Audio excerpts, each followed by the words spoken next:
नमस्कार, मैं हूं वैद्य अंबर त्रिपाठी और अब हम बनाने जा रहे हैं 2 क्विंटल च्यवनप्राश। तो च्यवनप्राश बनाने के लिए जैसे कि हमें पता है कि मुख्य तथ्य जो होता है वो आमलकी होता है। तो इस समय हम आए हुए हैं आमलकी के बाग में आमलकी को कलेक्ट करने के लिए। तो आमलकी कलेक्ट करने के लिए आपको ध्यान रखना होता है कि जो आप आंवला ले रहे हैं वो देसी होना चाहिए। तो आइए मैं आपको दिखाता हूँ कि कैसे आंवले की पहचान करें जो च्यवनप्राश के लिए उत्तम हो। तो ये आंवला आप देख पा रहे हैं, ये देसी आंवला होता है। ये आकार में थोड़ा छोटा होता है, इसका रंग भी आप देखेंगे गहरा होता है और जब आप इसको टेस्ट करेंगे तो ये अम्ल रस प्रधान होता है।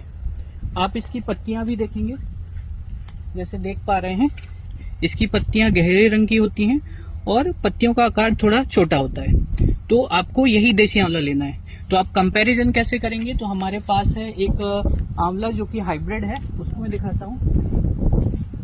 तो इसके फल को जब आप देखेंगे तो ये आकार में बड़ा होता है और तो जब आप हाइब्रिड वाला आंवला देखेंगे तो इसका रंग हल्का होता है।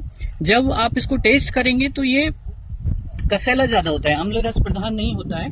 और जब आप इसकी पत्तियों को देखेंगे तो पत्तियों को आप देख पा रहे हैं, पत्तियों का आकार बड़ा होता है। जो हमने देसी आंवले की पत्तियां देखी वो आकार में छोटी होती हैं और जो हाइब्रिड आंवला होगा तो उसकी पत्तियां आकार में बड़ी होती हैं। तो इस तरह से आप दोनों को डिफ्रेंशिएट कर सकते हैं।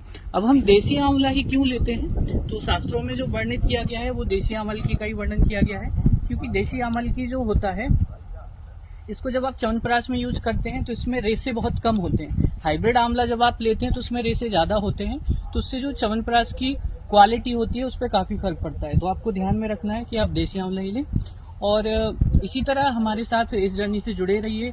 हम स्टेप बाय स्टेप आपको बताएंगे कि च्यवनप्राश का निर्माण कैसे करते हैं। धन्यवाद।